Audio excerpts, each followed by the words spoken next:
Hindi ko palalampasin ang ginawa mong pagpapasakit sa aking mga anak! Wala silang ginawang masama sa'yo para pahirapan mo! Ngayon, matitikman mo ang aking paghihiganti! Walang yakang babae ka! Akala mo ba masisindak mo ko? Pinagbayaran lang ng mga anak mong ginawa mong pagsira sa pamilya ko. Ang pag-agaw mo sa lalaking pinakamamahal ko. Hindi ka tinabla ng mahikang itim dahil puro kulubot na yung pagmumukha mo. Ipagpapalit din lang naman ako ni Ricky sa isang aswang pa. Pagbabayaran mo ang ginawa mo kay Kakay at Cheboy! Mas masahol pa kayo sa Diablo! Anong gagawin mo sa akin? Papatayin mo ko? Gagawin mo akong putahe sa karinderya nyo? Hindi ako lalampalampa para hindi ka patulan. Dahil ikaw ang tatadtarin kung lintik ka! Isa kang hangal! Wala kang karapatang saktan ng mga bata! Ito ang sayo! Ay! Bitiwan mo kung animal ka!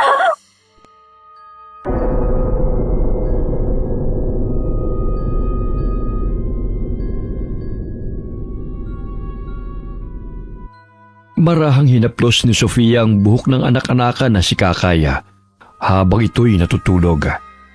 Dumungaw siya sa bintana at tumingala sa maliwanag na buwan. Bagamat sa pagkakataong yun ay hindi siya nagpalit ng anyo bilang aswang. Sapagkat ang nooy galit na puso ay napalitan ng kasiyahan simula nang makilala niya ang dalawang bata. Kakalimutan ko ang aking nakaraan upang mabigyan ko kayo ng magandang buhay. Dahil sa inyong magkapatid, ay nagkaroon muli ako ng pag-asang pumangon at maging masaya. Maraming salamat sa inyo, Kakay, Cheboy. Nay, bakit gising ka pa? Ay, katatapos ko lang kasing tupiin tong mga nilabhan ko. Umiiyak po ba kayo, Nay? Ha? Ay, hindi Humikab lang ako kaya naluluha tong mata ko. Sige na, matulog ka na ulit. Maaga pa ang pasok mo bukas. Nanay Sofia, maraming salamat po sa pag-aalaga mo sa amin ni Jepoy.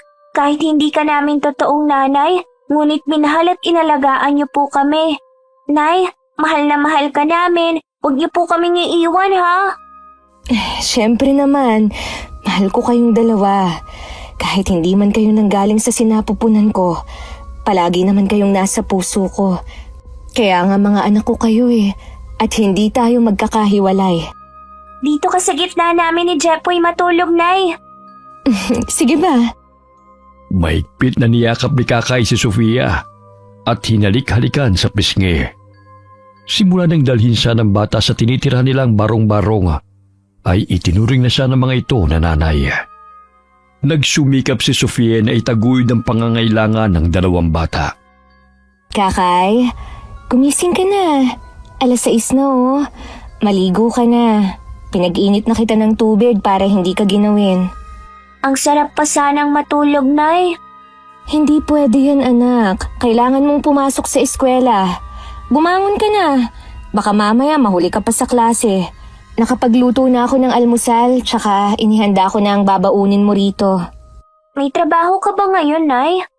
Ay oo, pero sinabihan ko si Lola Paz na 7:00 na ako makakapasok. Sila na muna ni Aling Inday ang magluluto ng ibang putahe sa karinderya. Ay, Nay, bago ko po makalimutan, wala na pala akong papel. Naubos na po kahapon. Bakit hindi ka nagsabi kagad? Eh di sana nabilhan kita kahapon. Nakalimutan ko po kasi. Sa susunod, kapag may kailangan ka, sabihan mo ako kagad, ha? Opo, Nanay. O siya, maligo ka na. Para naman makapag-almusal ka na rito. Ilang sandali pa'y nagising si Jepoy at bumaba sa katre na kanilang tinutulugan.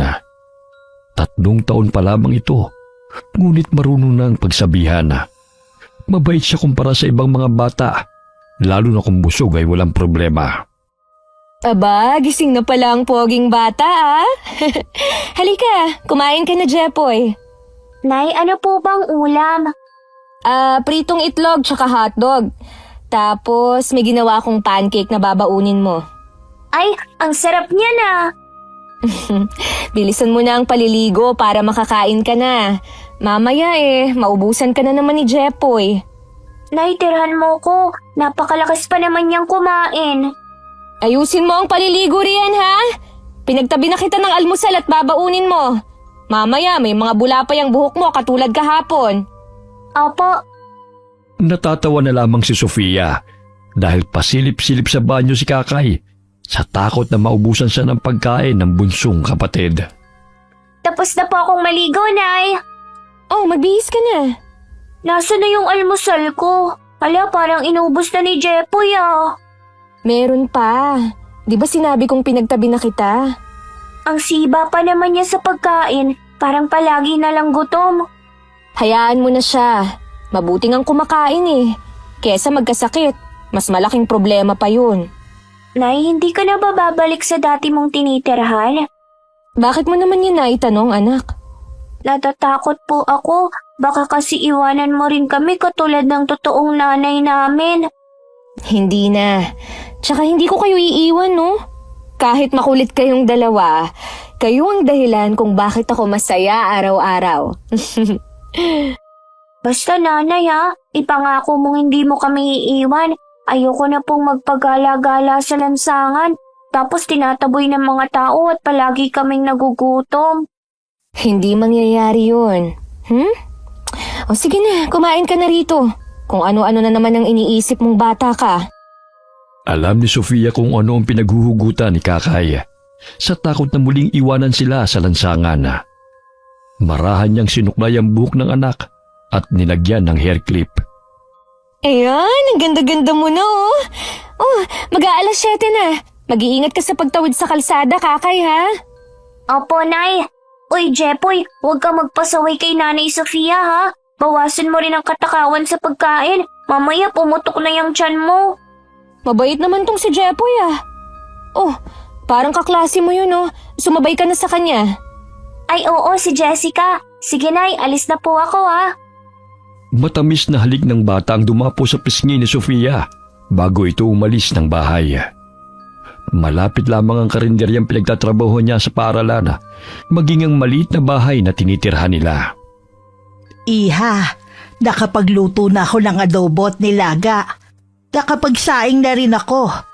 Pero hinahanap-hanap talaga ng mga suki yung sisig at kaldereta na luto mo. Pasensya na po kayo, Lola. Mabuti na nga lang po at bumalik na ang gana ni Jepoy sa pagkain Kahapon, ayaw talagang kumain dahil may sinat.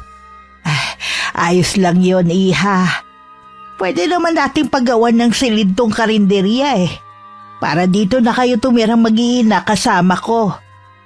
Nang sa ganun hindi ka na mahirapan pa na magpalipat-lipat. Luma na rin yung barong-barong na tinitirhan nyo Talaga po ba, Lola? Kung hindi po kalabisan tatanggapin ko po ang alok nyo sa akin. Matanda na ako, Sofia, at wala ng pamilya. Ang lupang kinatatayuan ng karinderyang to Parte ko pa sa lupang pinaghatian naming magkakapatid. Marami-rami na tayong mga suke dahil nasarapan sa mga luto mo. Hindi magtatagal aasenso ka, Iha. Mabait kang bata. Kaya sa'yo ko naiiwan ng karinderya. At ang lupang ito kapag namatay na ako. Kayo na naging pamilya ko buhat na makilala ko kayo. Lola, magkakasama pa po tayo ng matagal. Palalaguin pa po natin ang karinderya na magkasama.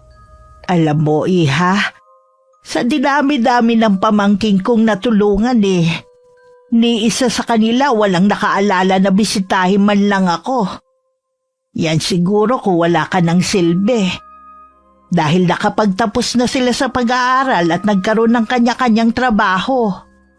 Ginugol ko ang buong buhay ko sa pagtatrabaho nun sa ibang bansa. Hindi na ako nagkaroon ng pamilya dahil sa pagtulong ko sa kanila. Pero ngayon wala na sila at hindi man lang ako kinukumusta. Lola, nandito kami ng mga bata para samahan ka. Malaki po ang pasasalamat ko sa inyo dahil binigyan niyo ako ng trabaho. Kung lumago man ang karinderyang to, dahil yan sa sipag mo. Pwede na nga gawing maliit na restaurant ito eh. Ay, pwede po, Lola. Lalo na't pinaliligiran tayo ng mga gusali. Mabuti nga po, hindi niyo ipinagbili ang lugar niyo eh. Ang ganda ng pwesto ng restaurant kung sakali. Sinabi mo pa, Iha. Magaling ka pa namang magluto. Lalo na ang sisig. Dinadayo talaga ng mga mamimili. 5 minuto na lang maluluto na pala to. Tamang-tama sa pananghalian. Sa susunod na linggo paparenovate ko tong karinderya. Para naman bago sa paningin ng mga tao. Ay, opo, Lola. Magandang ideya nga po yan. Lumipas ang 2 buwan ng pagpapagawa ng karinderya. Naging mini-restaurant na ito at may malaking karatula ng Paz Restaurant. Walang pagsidla ng tuwa si Sofia at Lola Paz nang matapos ang matagal na nilang pinapangarap. Lola, ang ganda po ng restaurant. Yung mga itinuro niyong ibang putahe sa akin, pagbubutihin ko pa po. Pangako, tutulungan ko kayong palaguin ito. Matanda na ako, Iha. At ikaw na ang nagmamanage sa restaurant na ito. Alam mo bang naramdaman ko ang tunay na halaga ko sa isang tao na hindi ko naman kadugo? Maraming salamat sa malasakit at pagmamahal na ibinigay mo sa akin. Ikaw lang ang nag-aalaga sa akin sa panahong nagkasakit ako na hindi humihingi ng kapalit. Napakabusilak ng iyong kalooban, Sofia. Napakaswerte ng 2 bata sa iyo, Iha. Binabalik ko lang po sa inyo ang lahat ng kabutihan niyo sa akin. Alam kong may mga hinanakit kayo sa inyong mga pamangkin. Pero hindi natin sila mapilit kung sadyang kinalimutan na nila kayo. Ngunit ang nasisiguro ko hindi ko po kayo pababayaan. Alam mo ba, Iha? Noon walang araw na hindi nila ako tinatawagan dahil nanghihingi ng pang-tuition. Sadyang maawain ako kaya agad naman ako nagpapadala ng pera sa kanila. Pero doon ko nalaman na pera lang ang habol nila sa akin. Nung magretiro ako at wala na silang masyadong nahihingi. Huwag na po kayong umiyak. Nandito po kami ni Jepoy at Kakay para sa inyo. Pasensya ka na, Iha, kung nagiging emosyonal na naman ako. O siya, dumadami na ang mga tao. Tutulungan na kitang mag-serve ng pagkain. Dinigsa ng mga parokyano ang restaurant. Karamihan sa kanilang mga suki ay mga driver. Bukod sa mura, ay masarap pa ang putahe at pasok sa budget. Samantala, mahigit 1 taon nang nakakalipas nang huling magkita sina Sofia at Ricky. Ngunit patuloy pa rin niyang hinahanap ang dating kasintahan. Nasaan na kaya ngayon si Sofia? Ilang beses na akong pabalik-balik sa dati naming bahay, pero wala pa rin balita sa kanya. Kahit nagpatulong na ako kay Vincent na hanapin siya, wala pa rin nakakakita sa kanya. Oh, bakit nakatulala ka na naman dyan, babe? Naiisip mo na naman ang babaeng yun, ano? Akala mo ba hindi ko alam na palagi kang wala sa shop? Pagod ako, Lisel. Kaya pwede ba tigilan mo na ang pagtatalak? Minsan ka na nga lang umuwi rito sa bahay. Hindi mo pa magawang sabayan kami sa pagkain ni Maddie. May pamilya ka na, Ricky. Bakit ba pilit mo pang hinahanap ang babaeng yon? Ilaan mo na lang ang oras mo sa amin ng anak mo. Hindi pa ba kami sapat upang maging masaya ka? Walang patutunguhan ang usapang ito, Lisel. Kung oras lang naman ang pinag-uusapan dito, naibigay ko naman sa inyo ni Maddie. Ano pa ba ang gusto mong gawin ko? Gusto kong bumalik tayo sa dati. Yung masaya tayo na wala kang iniisip kundi kami lang ni Maddie. Sa anak natin, hindi nagbago ang pakikitungo mo. Pero sa akin, nanlalamig ka na. Ricky, mahal na mahal kita. Hindi ko kakayanin na mawawala ka sa akin. Huwag ka nang umasa na may babalik pa sa dati ang nararamdaman ko sa iyo, Lisel. Nagpapasalamat ako na dinugtungan mo ang buhay ko. Ngunit hindi pa rin nawawala sa isipan at puso ko ang lahat ng panahon na ipinagkait mo sa akin na makasama kong tunay kong pamilya. Namatay si nanay na labis ang pag-aalala sa akin. Ni hindi ko man lang siya nayakap. Nabuhay ako sa katauhan ng ibang tao ayon sa kagustuhan mo. Saan ka na naman pupunta, Ricky? Bumalik ka rito! Doon na muna ako sa guest room magpapahinga. Ituloy niyo na lang ang pagkain. Hindi pa ako nagugutom. Babe, sandali! Malakas na sinarado ni Ricky ang pintuan. Napasa po siya sa kanyang noo dahil hindi niya na alam kung saan pahanapin si Sofia. Hindi kaya nahuli na siya ng mga tao dahil napag-alaman na asawang siya? Ay, Sofia, nasaan ka na ba? Babe, buksan mo muna ang pinto. Dinalhan kita ng pagkain. Gusto ko na muna magpahinga, Lisel. Mamaya na ako kakain. Kahit konti lang, kumain ka na muna. Ipinagluto kita ng sopas. Babe, sorry kung napagsalitaan kita ng hindi maganda kanina. Ang gusto ko lang naman na pag-usapan natin kung may problema man tayo. Ayokong mawala ka sa amin ni Maddie. Kaya nga nandito ako para bisitahin kayo ni Maddie, di ba? Alam ko ang responsibilidad ko sa anak natin. Pero babe, miss na kita. May pangangailangan din ako bilang asawa mo. Ang tagal din nating huling nagsiping. Pwede na nating sundan si Maddie. Pwede ba, Lisel? Pagod ako. Wala akong panahon sa bagay na yan. Sige, ilapag mo na lang sa mesa ang sopas. Salamat. Hahalikan pa sana ni Lisel ang asawa. Ngunit umiwas si Ricky at tinanggal ang kamay ng babae na nakayapos sa bewang nito.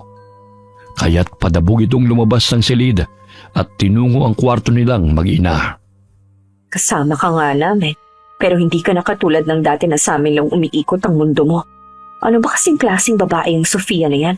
Bakit hindi mo siya magawang makalimutan? Gagawin ko ang lahat para manatili ka sa akin. Maagang nagising si Ricky at naisipan na naman itong umalis ng bahay. Nadatnan siya ni Lisel na papalabas ng pinto, kaya agad siya nitong tinawag. Babe, saan ka pupunta? Ang aga pa. Kakauwi mo lang kahapon tapos aalis ka na naman? Maaga kasi kaming kukuha ng mga supply. Tsaka may 2 customer na pupunta sa motor shop ngayon. At tayo magiging supplier sa shop nila. Sayang kung hindi akong kakausap sa kanila. Pwede namang ipaubaya mo na muna yan sa mga tauhan mo. Hindi pwede. Nakaset na ako ng appointment sa kanila. Ganun ba? O sige, mamaya hintayin ka namin ni Maddie. Sabay tayong maghapunan, ha? Lisel, pwede bang huwag ka nang umasa na babalik pa tayo sa dati? Ayokong saktan ka. Pero ayokong paasahin ka dahil unti-unti nang nagiging malinaw sa isip ko na ibang babaeng mahal ko at hindi ikaw yun. Pero Ricky, may anak na tayo.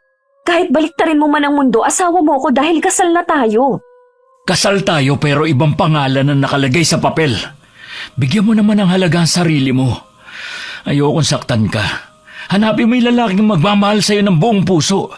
Hindi yung minahal ka lang dahil sa maling akala. Patawarin mo ako, Lisel. Kahit anong pilit ko, hindi ko talaga magawang mahalin ka ayon sa kagustuhan mo. Hindi ko kakalimutan ang pagiging ama ko kay Maddie. Bakit hindi mo ko diretsuhin? Makikipaghiwalay ka na ba sa akin? Oo, Lisel. Dahil ayokong saktan ka at paniwalain na mahal kita. Ano bang meron sa babaeng yun na wala ako, ha? Natagpuan mo na ba siya? Nagkita na ba kayo? Kaya basta-basta mo na lang akong iiwan? Hindi pwede to, Ricky. Hindi ko hahayaan na mawala ka sa amin ni Maddie. Hindi kita mahal, Lisel. Patawarin mo ko. Ayokong paasahin ka sa bawat araw na magkasama tayo. Bumalik ka rito, Ricky! Dahil sa inis ay inihagis ni Lisel ang tasa ng kape sa sahig. Nanginginig ang buo niyang katawan dahil hindi niya kayang palayain ang lalaking minahal at masira ang pamilyang kanyang binuo. Dumaan sa motor shop si Ricky, ngunit matapos na makausap ang 2 customer na kikitain, ay napagdesisyonan niyang maglibot-libot sa mga lugar kasama ang kanyang driver na si Vincent. Bukod sa paghahanap ng maliliit na shop na maaari nilang maging customer, ay nagbabaka sakali rin siyang makita si Sofia sa mga baryo. Nakaramdam siya ng gutom, kaya saglit silang napahinto sa maliit na restaurant. Sandali lang. Parang pamilyar ang lasa ng sisig na to. Hindi kaya si Sofia nagluto nito? Eto palang libreng sabaw, iho. Kain lang ng kain, ha? Lola, masarap po ang putahe na niluluto nyo rito. Pwede ba malaman kung sino nagluto nitong sisig at kaldereta? Talagang masarap ang mga putahe rito, iho. Lola, ako na po rito. Magpahinga na ho kayo. Sofia, ikaw? Ricky? Anong ginagawa mo rito? Magkakilala kayo? Sige, mag-usap na muna kayo riyan. Asikasuhin ko na muna ang ibang mga customer. Lola, magpahinga na po kayo. Ako na pong bahala rito. Sofia, pwede ba kita makausap? Yung tayong dalawa lang. Marami pa po akong gagawin, sir. Pero kung gusto niyong dagdagan yung ulam, ikukuha ko kayo. Hindi yun, Sofia. Gusto ko lang makausap ka na masinsinan. Pakiusap, kahit saglit lang. Karne ng baka at baboy ang kinakain mo. At hindi tao. Malinis ang niluluto namin dito kung yan ang gusto mong malaman. Hindi naman yan ang ibig ko sabihin eh. Kahit saglit lang, gusto kita makausap. Ang tagal kitang hinanap kung saan ako nagpunta. Wala na tayong pag-uusapan pa, Ricky. Nagbagong buhay na ako. Sige na, marami pa akong gagawin. Hindi na napigilan ni Ricky na yakapin ang dating kasintahan sa kabila na alam niya na ang tunay nitong pagkatao. Bitiwan mo nga ako! Hindi na akong dating Sofia na kakilala mo! Nay, inaaway ka ba ng lalaking yan? Uy, Manong, huwag mong saktan ng nanay ko! Umalis ka rito, alis! Nanay? Anak mo siya? Paano nangyari yun? Halika na, anak. Gutom lang siya kaya napagkamalan lang niya akong kakilala niya. Puntahan mo na si Jepoy. Maglaro na muna kayo ron, ha? Nay, sabihin mo sa akin kung may nangaaway sa'yo, ha? Papaluin ko siya ng walis. Hindi pwedeng awayin ka ng kung sino. Hindi mangyayari yun. Sige na, bantayan mo na muna si Jepoy dahil marami pa akong gagawin dito.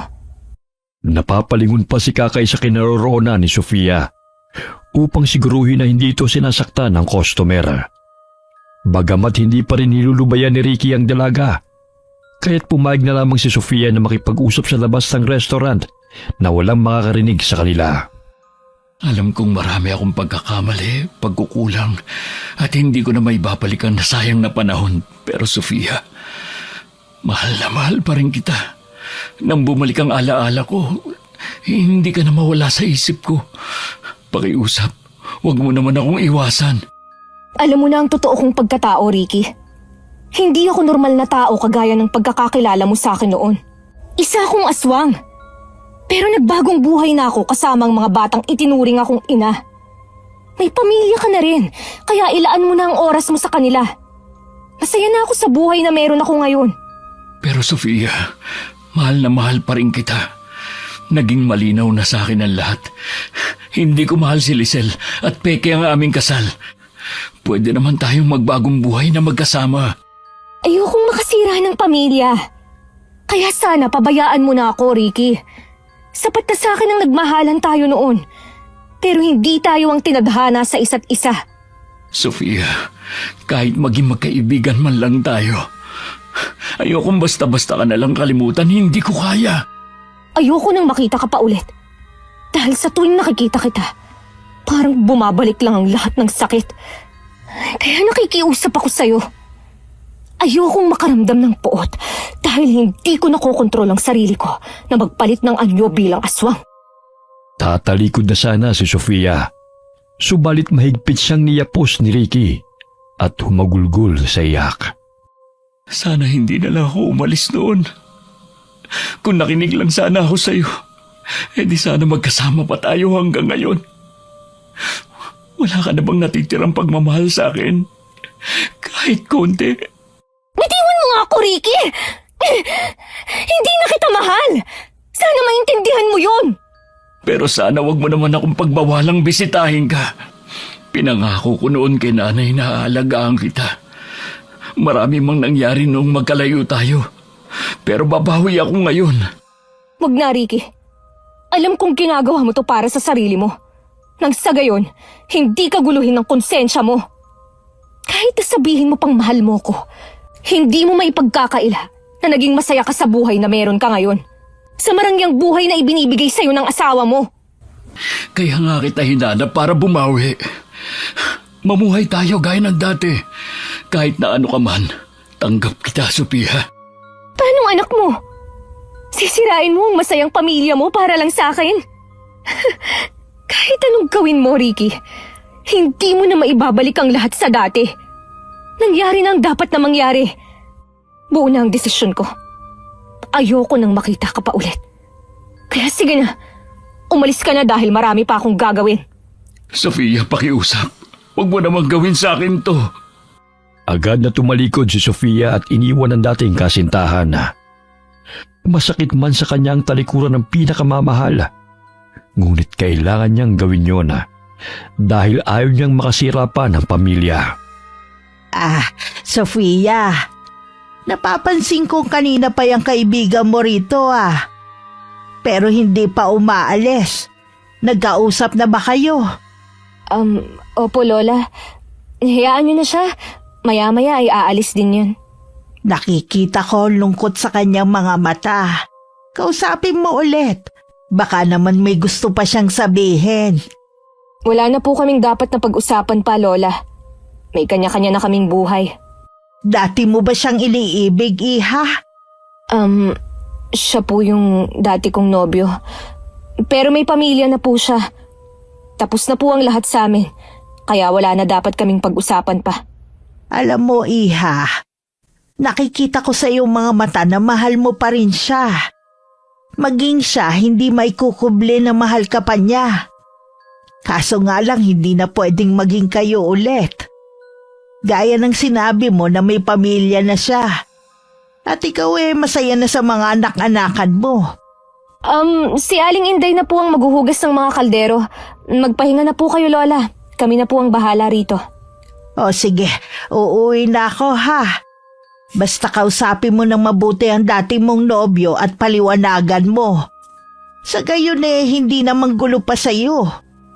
Tinapik ni Lola Paz ang balikat ni Sofia bago lumabas sa karinderya at umuwi sa kanyang bahay na malapit lamang din doon. Magsasara na kami, Ricky. Umuwi ka na. Tsak na, hinihintay ka na ng iyong mag-ina. Sofia, tinapos ko na sa amin ni Lisel. Pakiusap, huwag mo naman ako ipagtabuyan. Nakikiusap din ako sa'yo. Huwag mong sirain ang pamilya mo dahil lang maaapektuhan na yung anak nyo. Isipin mo naman siya. Kailangan niya ng buong pamilya. Kaya umuwi ka na sa inyo at ayusin mo ang relasyon nyong mag-asawa. Minahal mo na ang babaeng kinilala mong asawa noon. Kaya wag mo na akong guluhin pa. Malungkot na umalis sa restaurant si Ricky. Bagamat hindi man lamang niya nakikita sa mukha ni Sofia ang pananabik, kaya't ganun na lamang ang panlulumo niya. Ilang araw siyang hindi umuwi sa mansyon na tinitirhan nila ni Lisela. Kaya't ganun na lamang ang inis ng babae dahil pinanindigan na nito ang makipaghiwalay. Hindi ako papayag na magkahiwalay tayo, Ricky. Sisiguraduhin kong babalik ka sa akin. Pumasok ito sa guest room kung saan natutulog si Ricky sa tuwing umuwi ito sa mansyon. May nakita siyang larawan na kinunan pa noong graduation nito at may kasama itong babae. Ito siguro ang Sofia na sinasabi ni Ricky. Kaso nga lang hindi malinaw ang mukha dahil nabasa. May naitago talaga siyang larawan pues sisiguraduhin kung hindi kayo magkakabalikan. Napaawang ang labi ni Lisel nang pumasok si Ricky sa kwarto. Pigil ang kanyang iyak dahil sa galit. Bakit ngayon ka lang umuwi? Mahigit 2 linggo na. Para malaman mo, tumawag ako sa shop pero sinabi ng tauhan mo na may meeting ka. Kanino, Ricky? Sabihin mo sa akin, sa babaeng nasa larawang to, ha? Patuloy mo pa rin ba siyang hinahanap at umaasa ka pang magkakasama kayong muli? Lisel, nagkausap na tayo, di ba? Pwede bang pakawalan mo na ako? Makakahanap ka ng lalaking magmamahal sa'yo na totoo. Hindi yung dahil lang sa maling akala o Akin sa... ka lang, Ricky, at ako lang ang nagmamay-ari sa'yo. Wala nang iba. Pwede ba, Lisel? Hindi ako narito upang makipag-away.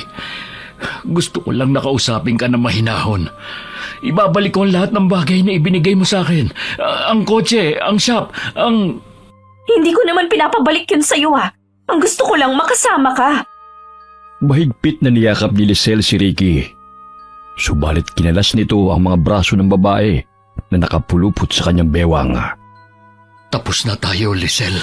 Tama na ang pagkukunwari. Hindi ko kayang ipagpatuloy pa ang kahibangan na ito. Maging ang pangalan ng namayapa mong kasintahan, pinangalan mo pa sa akin. Si Paul ang pinakasalan mo, hindi ako. Mahal mo pa si Paul, kaya binuhay mo siya sa pagkatao ko. Dahil nagluluksa ka pa nung panahon na natagpuan mo ko. Nakikiusap ako sa'yo. Tama na. Hindi mo ako pwedeng iwan, Paul. I mean, Ricky. Hindi ko naman binabawi ang lahat ng yaman na ibinigay ko sa'yo. Umuwi ka lang dito. May buhay rin ako. Hindi mo ako manika na kailangan mong pasunurin sa kagustuhan mo. Paano si Maddie, ang anak natin? Bibisitahin ko siya rito. Hindi ko kakalimutan ng responsibilidad ko sa kanya bilang ama niya. Pero hindi ko na magagampanan na maging asawa mo, Lisel. Ricky! Ibinalik ni Ricky ang lahat ng ari-arian na ibinigay sa kanya ni Lisel. Tanging ang talyer lamang ang natira sa kanya dahil siya din naman ang naghirap doon. Umupa siya ng maliit na apartment at namuhay ng payak. Halos mabaliw si Lisel sa paghahanap kay Ricky kung saan ito naroon. Klingid sa kaalaman ng babae na gumagawa na ito ng paraan upang muling mapalapit kay Sofia. Ineng, parang may customer na yata tayo Abay, ang aga naman yata. Hindi pa nga tayo nagbubukas Luto na naman itong sisig at adobo, Lola. Ako na ang magbubukas ng pinto. Alam mo namang hindi makapag-antay ang mga customer natin, lalo na ang mga tsuper. Sinabi mo pa. Sige, buksan mo na ang pinto, baka gutom na yan. Good morning po, sir. Ang aga nyo naman. Wala pang ang 7:00. Good morning, Sofia. Bulaklak para sa'yo. Ricky? Ano na naman bang ginagawa mo rito? Sinabi nang huwag ka nang bumalik dito, di ba? Bakit naman hindi? Gusto kitang makita. At saka customer naman ako. Na-miss ko yung mga niluluto mo. May pambayad naman ako Pwede ba, Ricky? Ang aga-aga mong nanggugulo rito. At isa pa, mamaya, magsisidatingan ng mga customer at nakakaabala ka. Hindi na naipagpatuloy ni Sofia ang kanyang sasabihin nang bigla siyang hinalikan ni Ricky sa labi. Nagulat siya sa ginawa ng lalaki. Itinulak niya ito palayo, bagamat mas humigpit ang pagkakayapos nito sa kanya. Muli niyang itinulak si Ricky, kaya bahagya itong dumistansya sa kanya. Ngunit hindi niya may kubli ang pamumula ng kanyang pisngi. Sofia, kahit ipagtabuyan mo man ako, nararamdaman ko pa rin may natitira ka pang pagmamahal sa akin. Pwede ba? Huwag ka nang umasang magkakabalikan pa tayo. Dahil hindi na mangyayari yon. Umalis ka na nga. Sinisira mo ang araw ko Itong bulaklak para sa'yo. Tanggapin mo na. May mga customer na kami maya-maya. Kaya sige na, makakaalis ka na. Customer din naman ako Nagugutom na ako kaya pwede bang pumasok? Pwede rin kitang tulungan kung gusto mo. Wag na. Umupo ka na nga ron. Ano bang order mo? Ikaw. Ikaw yung tinatanong ko. Puro ka katarantaduhan Sinasabi kong ikaw nga ang gusto ko. Gusto kong magkabati tayo. Gusto kong makasama ka ulit. Ang tanong ko yung order mo, hindi yung gusto mo. Ang kulit mo rin no? May pansit ba? Meron. Ano pa? Okay na yan. Mamaya babalik na lang ako sa tanghalian. Kumpletuhin mo na ang order para naman hindi ka na pabalik-balik dito. Naaalibadbaran ako sa pagmumukha mo Naaalibadbaran o nai-inlove? Alam mo, mas gumaganda ka pa lalo kapag nagsusungit ka. Namiss talaga kita Inirapan ng dalaga si Ricky at agad na kumuha ng order nito. Napapangiti na lamang si Lola Paz habang nakatanaw sa dalawa. May katulong din sila na si Aling Inday at ang anak nitong si Ami. Kaya hindi sila masyadong nahihirapan ni Lola sa restaurant. Iha, napapansin ko pabalik-balik na yung binatang yan dito Tsaka ramdam ko rin na mahal ka niya. Tingnan mo ang tingin niya sa'yo Hayaan mo siya, Lola. Isa pa, walang magawa yan sa buhay kaya pabalik-balik dito. Talaga bang hindi mo na siya bibigyan ng pangalawang pagkakataon, Iha? Minsan na kayong pinaglayunan, tadhana. Baka naman may rason kung bakit kayo nagtagpo ulit. Wala akong karapatan na panghimasukan ng personal na buhay mo. Pero sundin mo ang sinasabi ng puso mo bago mo pa pagsisihan sa huli. Natatakot ako, Lola. Baka umasa ako at bumalik siya sa pamilya na kinilala niya noon. Diba pinagtapat naman niya sa'yo ang lahat kung bakit nangyari ang bagay na yon? Kaya nga narito siya dahil gusto niyang bumawi sa'yo. Huwag mo nang sayangin pa yon. Alam kong mahal mo pa siya. Ibibigay ko lang tong order niya, Lola. Sige, Iha. Ito na po ang order niyo, sir. Napaka-formal naman kung makaser ka. Kumain ka na. Kung ano-ano pang sinasabi mo dyan Sofia, sa kabilang kanto na pala ako nangungupahan para naman madalas na kita makita. Bahala ka sa buhay mo.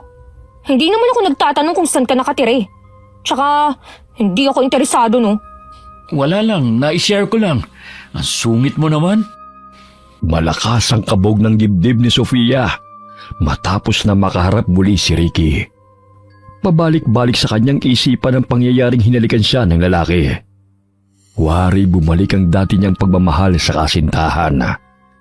Bagamat nangingibabaw sa kanyang isipan ang takot na maiwan muli dahil may sarili na itong pamilya. Kung tatanggapin ko siya ulit, edi parang magiging kabit niya ako. Ang saklap naman kung magkakaganon. Aswang na kabit ba ang tawag sa akin? Uy, ayoko. Ba, lalim naman ang iniisip mo Gusto mo bang tulungan na kita sa pagliligpit? Pwede ba? Umalis ka na nga rito. Makakatulong ka kung umuwi ka na. Sus, tulungan na nga kita riyan. Akin na nga yung mga pinggan, ako na magdadala sa lababo. Huwag ka nang masungit dyan, Nagulat sila nang biglang may pumasok na babae sa restaurant na wari gustong sugurin si Ricky.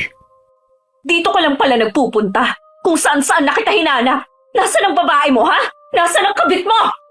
Ano ba, Lisel? Huwag kang magskandalo rito, nakakahiya. Mabuti ba umalis ka na? Sumama ka sa akin. Pumasok ka sa kotse ngayon din. Tapos na tayo, Lisel. Hindi mo na maaaring kontrolin ang buhay ko. May sarili akong isip at buhay na gusto ko. Hindi pwedeng masusunod na lang ang lahat ng kagustuhan mo. Minsan mo na akong kinontrol. Ayoko na mangyari pa yun ulit. Umalis ka na lang, pwede ba? Hindi. Sasama ka sa amin. Mababaliw ko kapag nawala ka sa akin, Ricky. Nandito ba ang kabit mo, ha? Iharap mo siya sa akin. Ricky! Umalis ka na, Lisel. Nakakaabala ka na sa mga taong kumakain. Hindi ako papayag na mapunta ka sa iba, Ricky. Sisiguraduhin kong magiging miserable ang buhay ng sino mang mga aagaw sa'yo. Mawalang galang na sa'yo, Eneng, ha? Kung hindi ka kakain sa restaurant ko at gusto mo lang manggulo, umalis ka na lang bago pa ako magpatawag ng pulis. Naaabala mo na ang pagkain ng mga customer ko.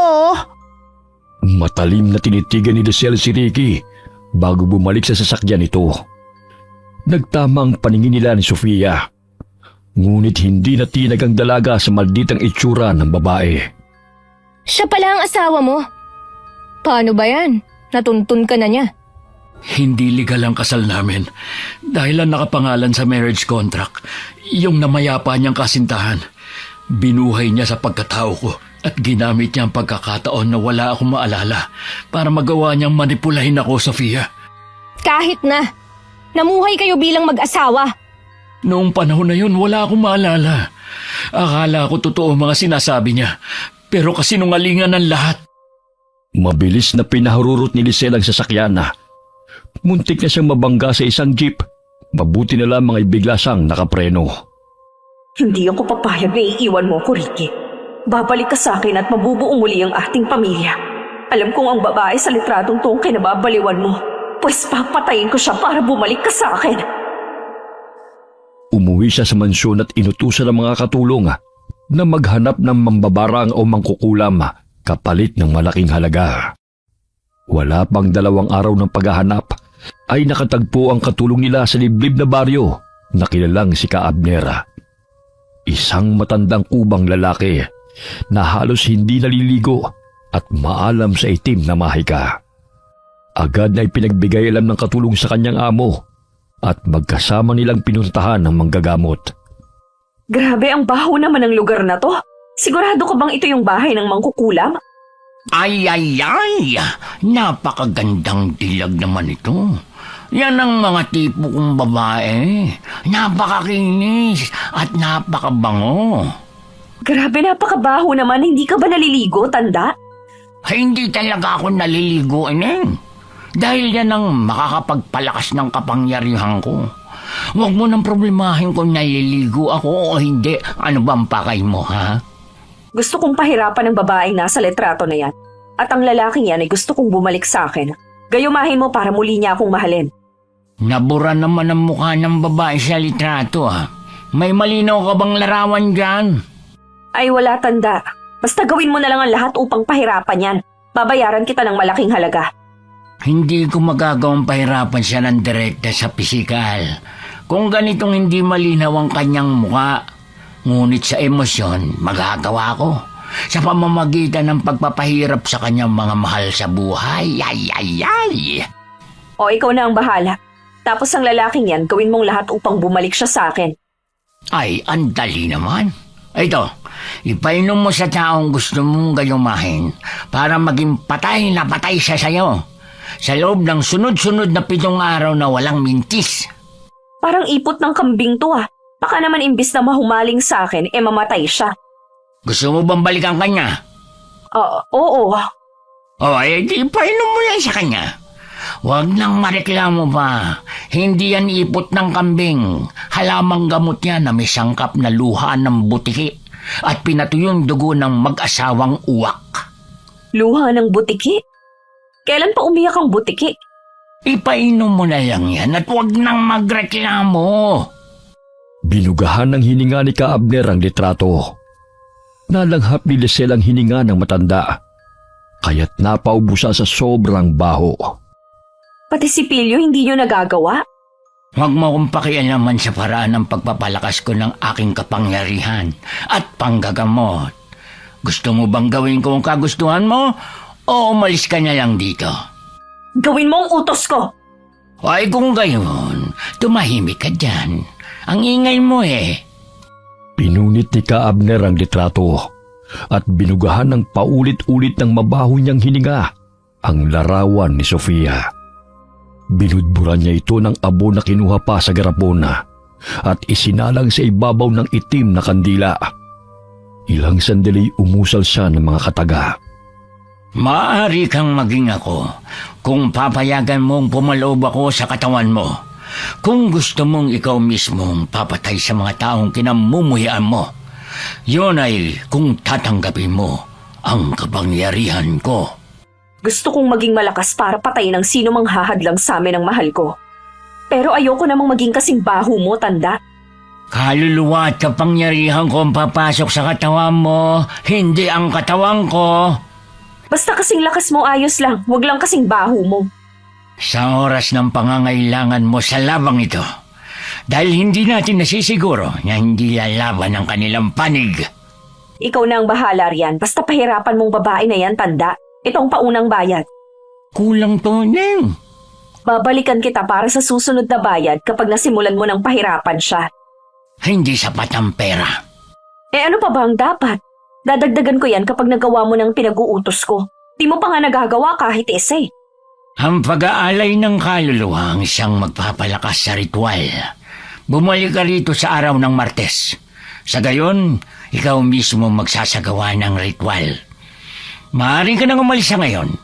Huwag mong kalimutan na ipainom yung ibinigay kong tableta sa taong gusto mong mabaliw sa'yo. Bakit pa ako babalik rito? Hindi mo ba kayang gawing mag-isang pinapagawa ko? Ay! Di ba gusto mong pahirapan ng isa rito? Kailangan ng presensya mo sa gagawing ritual dahil ikaw may kahilingan na pahirapan siya, di ba? Ang iyong buot ang siyang magpapalakas sa kapangyarihang itim na aking papakawalan. O siya, sige. Aalis na ako ngayon dahil hindi ko na kaya ang baho ng amoy sa lugar na to. Dali-daling lumabas ng kubo ang babae. Hinatid siya ng tingin ng matandang lalaki na nakangisi pa at Nanilisik ang mga mata. Samantala, napapadalas ang pagkikita ni na Sofia at Ricky. Bagamat hindi pa rin naging kampante ang dalaga na tanggapin muli si Ricky sa kanyang buhay. Nay, sino bang lalaki na yon? Bakit palagi kanyang inaabangan? Kakilala ko. Gusto lang na makipag-usap. Nay, baka kukunin ka niya sa amin ha. Huwag kang sumama sa kanya. Hindi niya ako kukunin. Kayo na ang pamilya ko, di ba? May pupuntahan ba kayo? Sumakay na kayo dito sa tricycle. Kailan ka pa namasada? Ngayon lang, ihatid ko na kayo. Saan ba ang punta ninyo? Hindi na. Sasakay na lang kami ng tricycle. Mamaya pa dadaan ng mga yun. Huwag na kayong mahiya, libreng sakay naman to eh. Dahil sa pagpupumilit ni Ricky, pumayag na lamang si Sofia. Ilang sandali na pahawak si Kakay sa tiyan nito dahil nakaramdam ng kirot. Maya-maya'y nagsuka ito. Aray, Nay! Ang sakit ng tiyan ko! Bakit naman biglaan ang pagsusuka mo? Pareho lang naman tayo ng kinain Sandali, papahiran ko lang ng langis ang tiyan mo. Nay, ang sakit! Aray! Dali na natin siya sa ospital. Baka naman kung napaano na siya. Sige, wala naman siyang nararamdaman kanini. Bago naman ang niluto ko. Baka naman pinasok lang ng malamig na hangin ng tiyan niya. Pero iba na ang pagsusuka niya. Kakay, dadalhin ka namin sa ospital Huwag kang mag-alala, anak. Sabihin mo kay nanay kung anong mga nararamdaman mo, ha? Aray, hindi ko na po kaya ang sakit. Malapit na tayo sa ospital, anak. Konting tiis na lang. Biglang napakurap-kurap si Sofia nang may maaninag siyang itim na anino ng tao na biglang sumalubong sa tricycle na sinasakyan nila. Bigla itong nawala ng banggain ni Ricky. Ricky, nakita mo ba yun? Ang alin? Yung may aninong itim na binangga mo. Ngunit bigla na lang siyang nawala. Wala akong nakita. Nandito na tayo. Sandali at bubuhatin ko si Kakay. Nandito na tayo sa ospital, anak. Mamaya mawawala na rin ang sakit, ha? Nanlalamig na ang kamay ng bata at namumutla dahil lahat na ng pagkain ay inilabas na nito. Nurse, tulungan niyo po kami. Ang anak ko bigla na lang pong sumakit ang tiyan at nagsusuka. Ricky, tingnan mo. May maliliit na bato na sumasama sa sinusuka ni Kakay. Hindi naman siya kumain ng ganyan Ayan na ang doktor. Kailangan na ma-examine siya para makasiguro tayo. Anak, nandito na ang doktor.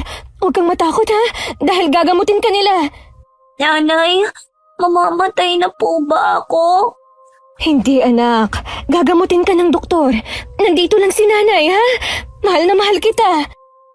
Dinala sa emergency room si Kakay at agad na nilapatan ng gamot.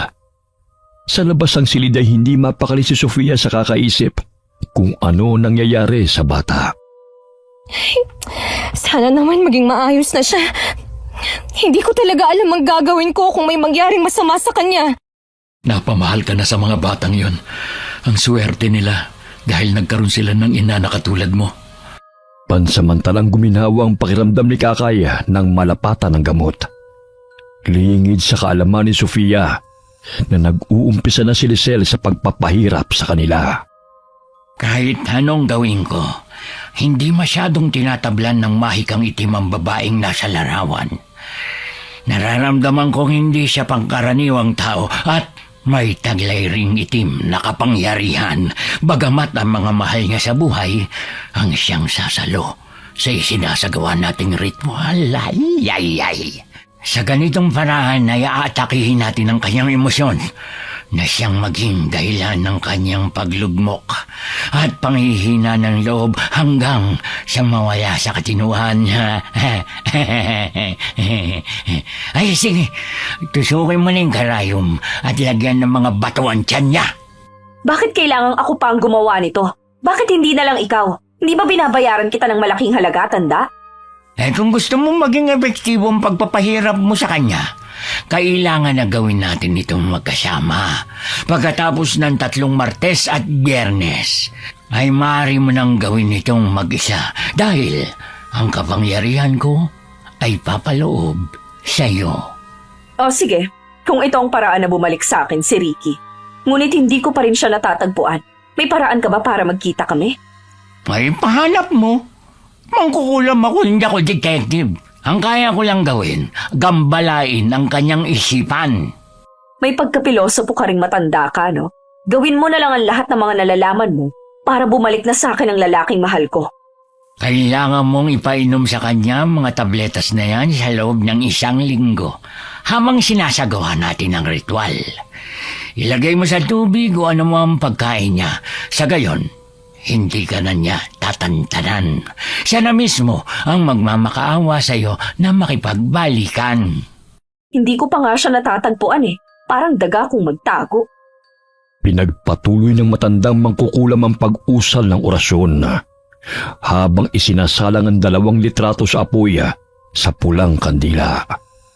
Pinapatakan din niya ng natutunaw na kandila ang larawan ni Sofia, kaya't bahagyang nakaramdam ng pag-init ng katawan ng dalaga. Aray!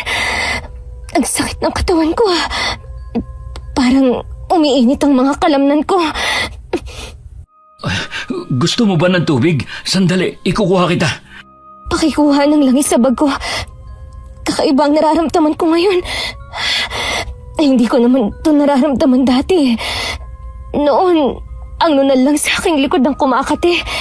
Ngunit ngayon, ang buong katawan ko na ang mahapti. Heto, ako na magpapahid ng langis sa katawan mo. Ano bang nangyayari sa akin? Baka may allergy ka.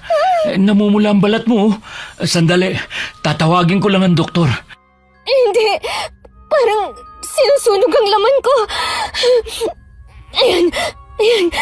Nawawala kapag pinahira ng langis. O hari ko'y kinagamitan ako ng itim na kapangyarihan. Nararamdaman ko ang negatibong enerhiya sa paligid. Maging ikaw, mag-iingat ka, Ricky. Dahil hindi ka rin ligtas. Itim na kapangyarihan? Anong ibig mong sabihin? Hindi lahat maipapaliwanag ng siyensya. May mga pangyayaring hindi ka panipaniwala na dulot ng itim na kapangyarihan. Katulad ko, nagmula ako sa angkan ng mga aswang. Ngunit ang negatibong enerhiya na umaaligid sa atin ay parang mula sa mga taong may labis na hinanakit at puot. Ayan. Unti-unti nang nawawala ang init sa katawan ko. Alam mo na rin naman na hindi ako normal na tao gaya ng pagkakakilala mo sa akin dati. Ricky, nakikiusap ako sa'yo. Sana walang makakaalam nito, lalo na ang mga bata. Ayokong matakot sila sa akin. Hindi naman ako nagpapalit ng anyo bilang aswang dahil masaya ako nakapiling sila. Siguro, pinaglayo tayo noon dahil hindi ako normal na tao. Nanggaling kami ni nanay sa angkan ng mga aswang na manggagamot. Kaya nga lang, umalis kami sa kabundukan dahil tinugis kami ng mga tao sa pag-aakalang si nanay ang pumatay sa bata. Hindi kami masama, Ricky. Sa katunayan, mabuting aswang si nanay at tumutulong siya sa mga may sakit. Ayoko rin naman na maging aswang Ngunit wala naman akong magagawa kundi tanggapin na lang ang katotohanan na nagmula ako sa lahi ng mga aswang. Kahit mapaaswang ka man, multo o engkanto, hindi pa rin naaalis sa akin na mahal kita, Sofia. Ikaw pa rin ang babaeng sumuporta sa akin at walang inisip kundi ang kapakanan ng iba. Maraming nagmamahal sa'yo kahit sino o ano ka pa dahil sa kabutihan ng puso mo. Nabasag ang kanilang pag-uusap ng lumabas ang doktora. Sinabi ng doktor na normal ang laboratory ni Kakaya. Ngunit laking pagtataka nila kung bakit nagkaganoon ang bata. Nakatulog na ito at maaari nang ilipat sa ward. Ay, salamat naman kung ganun. Baka bukas makakauwi na rin kami. Teka, tatawagan ko lang si Lola Paz para hindi na yun mag-alala. Tsaka si Jepoy, iniwan ko lang kanina kay Aling Inday Hello, Lola. Hindi po kami natuloy ni Kakay sa pamamalengke. Nandito kami ngayon sa ospital dahil bigla pong sumakit ang tiyan niya at nagsuka. Kumusta na siya? Ayun, nakatulog na po siya. Nalapatan na po ng gamot eh. Gusto ko sanang makausap ka ng personal. Papupuntahin ko ngayon dyan si Ami at umuwi ka rito. May sasabihin lang ako sa iyo na importante. Tungkol saan po ba yan, Lola? Basta sasabihin ko sa iyo kung nandito ka na sa bahay. Sige ho. Oh, parang may problema din sa bahay niyo ah. Nag-aalala nga ako eh. Doon na lang ni Lola sasabihin sa akin pag nakauwi na ako. Papunta rito si Ami para bantayan muna si Kakay. Nandito lang ako para sa'yo. Pinisil ni Ricky ang kamay ng dalaga at tipid na napangiti. Batid niyang kinakabahan ito dahil sa malamig ang palad ni Sofia. Sandali. Parang may lumalabas sa ilong mo, Ricky. Parang may kumakalaw. Aray! Ano ba to? Uod! Ricky, uod nga! Ha? Bakit may lumalabas na uod sa ilong ko? Etong panyo, suminga ka! Binarang ka, hindi ako nagkakamali. Dahil sa itim na anino na umaaligid kanina at negatibong enerhiya na nararamdaman ko. Meron pa ba? Sandali, titingnan ko. Wala na. Sino kaya may kagagawan nito? Baka naman yung asawa mo. Si Lisel? Ay, may iba ka pa bang asawa? Wala. Pero wala siyang alam sa mga ganitong bagay. Aalamin natin yan. Maghahanap ako ng mga halamang gamot, pantaboy sa mga masasamang enerhiya. Samantala, napasigaw si Lisel nang mapansin na nilagyan ng matandang mangkukulam ng uod ang litrato ni Ricky. Hoy, tanda! Gusto mo pang barangin si Ricky? Tignan mo, nilalagyan mo na ng ungkod yung larawan niya. Pasensya na, Ineng. Medyo malabo niya kasi mga mata ko eh. Ayusin mo naman, tanda. Mapapatay mo pa si Ricky imbis na mahumaling sa akin. Dampian mo ng halik ang larawan ng lalaki at bumulong ka ng 3 beses ng kahilingan mo. Ginawa ni Lisel ang utos ng matandang lalaki at muling ibinalik kay Ka Abner. Pangising inilagay ng matanda ang litrato ni Ricky sa tubig at pinalutang-lutang. Aray! Sandali! Parang sakit ng ulo ko. Ano nangyayari sa'yo, Ricky? Nanunumbalik si Lisel sa isipan ko. Hindi maaari ito. Ano nangyayari sa akin? Si Lisel, gusto ko siyang makita. Hindi maaari ito. Alam kong ginagamitan ng itim na kapangyarihan si Ricky. Kailangan kong gumawa ng paraan upang huminahon siya. Bawang, tama. Kailangan kong makahanap nun upang ipainom sa kanya. Sa gayon ay humina ang kapangyarihang itim na bumabalot sa kanya. Aray! Ang sakit ng ulo ko. Paulit-ulit kong naririnig ang boses ni Lisel na umaalingaw sa aking pandinig. Napansin ni Sofia na papalapit si Ami, kaya't inutusan na muna niya itong bumili o maghanap ng bawang. Sinunod naman ng dalagita ang utos niya. Hinawakan niya sa kamay si Ricky upang kumalma ito. Aray! Sandali lang, Ricky, ha? Alam ko na ang nangyayari sa'yo. Kinukulam ka. Kailangan nating maghanap ng pangunahing lunas. Ilang sandali pa'y dumating si Ami dala ang bawang na pinabili ni Sofia. Mabuti na lamang at mayroon sa kantin ng ospital, kaya hindi na ito nahirapan sa paghahanap. Pinisa niya ang 2 pirasong bawang at inilagay sa kalahating baso ng tubig. Inumin mo muna to, Ricky. Mabisang gamot to panlaban sa kung anumang itim na enerhiya na dumapo sa iyong katawan. Ubusin mo, ha? Sige, akin na. Patid kong napakalakas niya. Kailangan nating makahanap ng kukontra kung sino man siya. Hindi ko siya kaya. Dahil ang tanging alam ko lamang ay ang mga simpleng pangontra laban sa barang at kulam o anumang itim na kapangyarihan. Ami, ikaw na munang bahala kay Kakay, ha? Akin na pala ang pinadala kong dahon ng atis. Ilalagay ko sa ilalim ng higaan at una niya. Huwag mong aalisin to, ha? Tumango ang dalagita at sinunod ang bilin ni Sofia. Umalis sila sa ospital ni Ricky at umuwi sa kanilang tinutuluyan. Pagdating nila sa karinderya, nadat na nila si Lola Paz na nagsisindi ng kandila sa altar nito. Iha, napakalakas ng mahikang itim na pabalik-balik rito. Nararamdaman ko siya. Kaya nagsagawa ko ng orasyon upang lubayan niya si Jepoy. Lubayan si Jepoy? Bakit, Lola?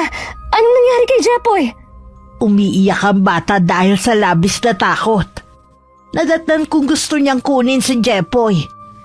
Alam mo bang sa pamamaraan nun bibigyan niya ng malubhang karamdaman ng bata hanggang sa mamatay.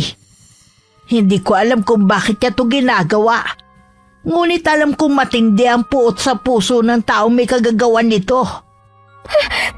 Hindi ko maintindihan, Lola. Bakit si Jepoy? Anong kasalanan niya? Nadamay lang ang mga bata sa galit ng taong yun sa'yo.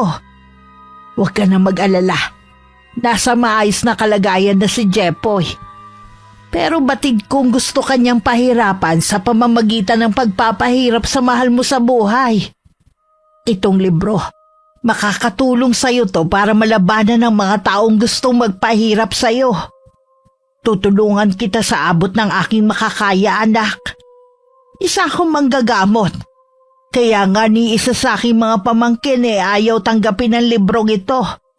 At mag-iisang manggagamot at may kaalaman din sa mahikang itim. Lola, maging si Ricky ay nilabasan ng uod sa ilong. Umupo ka rito, iho. Nararamdaman ko ang mainit na pagnanais ng taong ito na maangking kang muli. Ikaw ang gusto niya. Kaya handa siyang pahirapan ng sino manghahadlang sa kaligayahan niyong dalawa. Si Lisel ang alam kong gustong kumontrol sa akin. Maari kayang siya may gawa nito sa atin. Lola, si Kakay, hindi ko siya pwedeng iwan sa ospital. Huwag ka mag-alala, Sofia. Pinadalhan ko na ng pangontra si Ami para isabit sa katawan ni Kakay. Magiging maayos na rin ang kalagayan niya. Ibig sabihin, ako ang dahilan ng paghihirap ng mga bata. Paano po namin malalabanan ng mahikang itim, Lola? Hindi basta-bastang mangkukulam at mambabarang ang kalaban natin. Ngunit hindi ko hahayaan na magwagi siya sa kanyang kasamaan. Halika, iho. Ilagay mo ang palad mo sa pulang tela. Ikaw rin, Sofia. Sisikapin nating putulin ang isinasagawa nilang ritual. Umusal ng mga kataga si Lola Paz habang binabasang nakasulat sa libro. Malakas ang pag-ihip ng hangin kahit na saradong bintana at pinto. Huwag kayong matakot. Kahit papano nalalabanan ko siya. Aray! Ang sakit ng likod ko! Ang nunal ko! Umiinit na naman! Alam kong dati na hindi ka normal na tao, iha. Ngunit alam ko namang mabuti ang iyong kalooban. Sa kabila na isa kang aswang. Lola! Matagal ko nang alam. Simula nang tumuntong ka sa lugar na ito. Isa akong manggagamot kaya nararamdaman ko ang enerhiya ng bawat tao na nakakasalamuha ko. Aray, Lola! Ang sakit ng likod ko! Parang napapaso ako! Hindi na napigilan ni Sofia na tanggalin ang kanyang kamay sa pulang tela sa ibabaw ng mesa.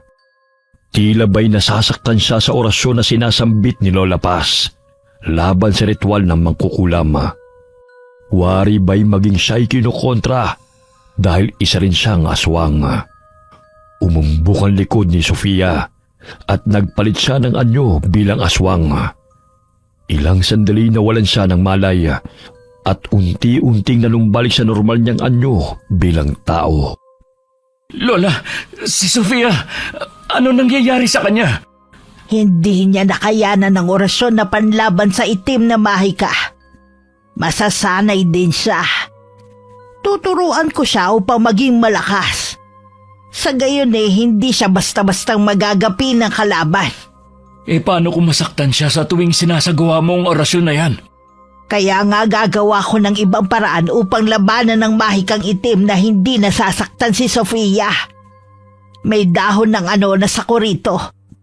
Maaari mo ba pakuluan to, iho? Sige po, Lola. Binuhat ni Ricky si Sofia patungo sa sofa at agad na nagpakulo ng dahon ng anonas. Mabisang gamot yun sa kulam sa pamamagitan ng pag-inom ng pinakuluang dahon. Mapait ang lasa nito. Kumuha ng dahon ng laurel si Lola Paz at sinindihan yun gamit ang puting kandila.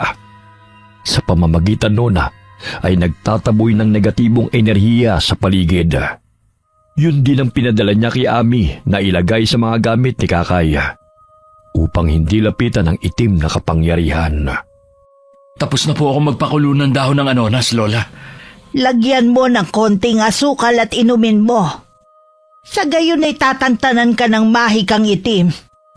Sa loob ng 1 linggo, dapat tuloy-tuloy ang pag-inom mo niyan upang hindi ka tablan ng pinapakawalang mahika ng kalaban. Kailangan kong harapin si Lisel. Wari ko'y siya may pakana ng lahat ng ito. Huwag. Hindi mo siya dapat na makita sa loob ng 1 linggo. Ramdam ko na may nagsasagawa ng ritual para gayumain ka sa pamamagitan ng hangin.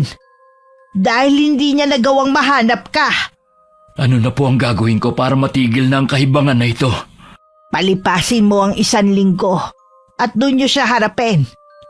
Alam kong maging ang kaluluwa niya ay isinanlanan niya sa dyablo upang maging kasing lakas ng mangkukulam na yon.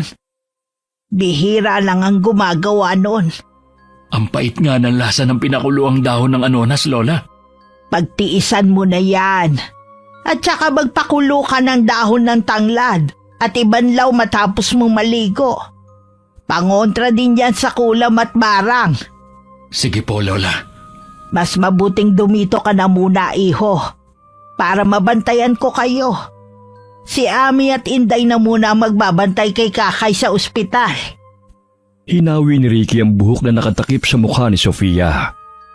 Hinaplos-haplos niya ang pisngi nito upang magising. Sofia, wala akong pakialam kung aswang ka pa. Hindi ko nahahayaan na magkalayo pa tayong muli, mahal ko. Palilipasin ko lang ang 1 linggong sinabi ni Lola. Babalik ako sa mansyon upang harapin si Lisel. Kukunin ko si Maddie sa kanya pag nalaman kong may ginagawa siyang hindi ka nais-nais. Aray, ang sakit ng ulo ko. Mahal, gusto mo ba na maiinom? Aray, masakit lang ang ulo at likod ko. Lola, nasan si Jepoy? Gising ka na pala, Sofia. O itong tsaa na gawa sa dahon ng anonas.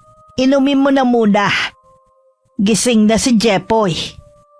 Dali-daling nilagok ng dalaga ang tsaa at agad na pinuntahan si Jepoy.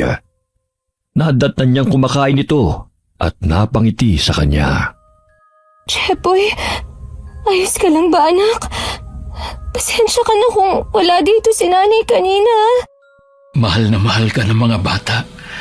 Ang swerte nila dahil ikaw ang kumupkup sa kanila. Mapalad ako dahil nakilala ko sila. Nabigyan muli ako ng pag-asa upang magsimulang muli.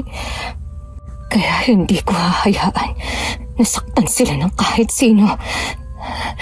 Hanapin ko ang taong nagpapakawala ng itim na kapangyarihan. Hindi ako matatahimik hanggat hindi ko siya nakakaharap.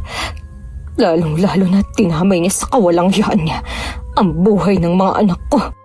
Patawarin mo ako, Sofia. Alam kong ako ang punot dulo ng lahat ng ito. Pangako, aayusin ko to. Hindi na kailangan na magsisihan pa tayo. Ang dapat nating gawin ay puksain ang makasariling may gawa nito. Hindi ko siya titigilan hanggat may inosenteng buhay siyang dinadamay. Nakakapanibago ang itsura ni Sofia kapag nagagalit. Aswang nga siya dahil namumulat ng lilisik ang kanyang mga mata. Hindi na gaya ng dati na napakaamo ng kanyang mukha. Iba rin siya magalit kapag naaagarbyado ang mahal niya sa buhay. May problema ka ba sa mukha ko, Ricky? Ha?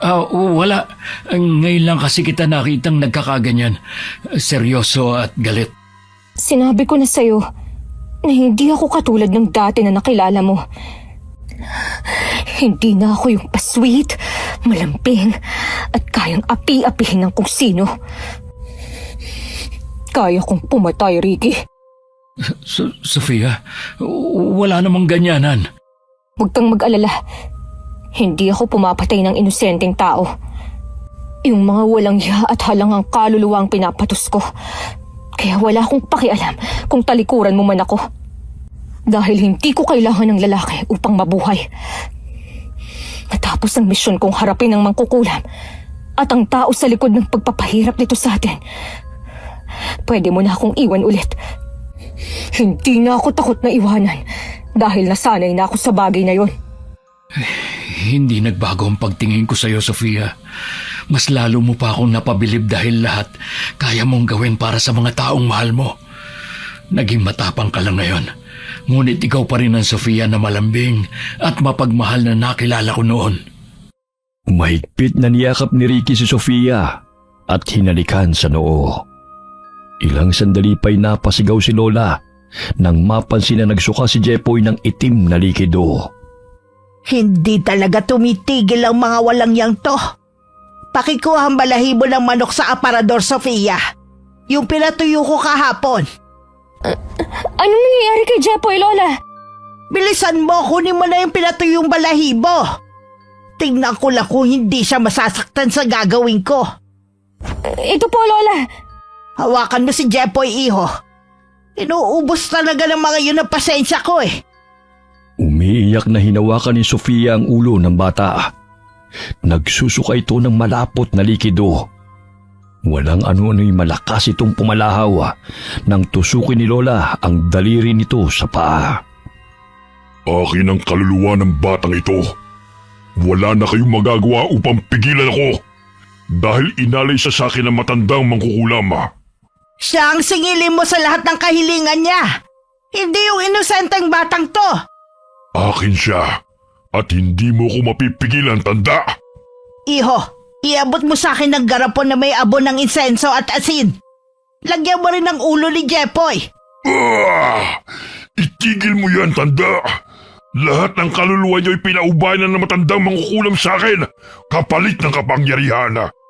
Hindi mo na ako mapipigilan sa gagawin ko sa batang ito. Hindi mo makukuha ang anak ko! Sila ang singilin mo dahil sila ang may utang sa'yo! Kinuha ni Sofia ang langis na Biyernes Santo na benditado at ibinuhos sa ulo ni Jepoy. Ano yan?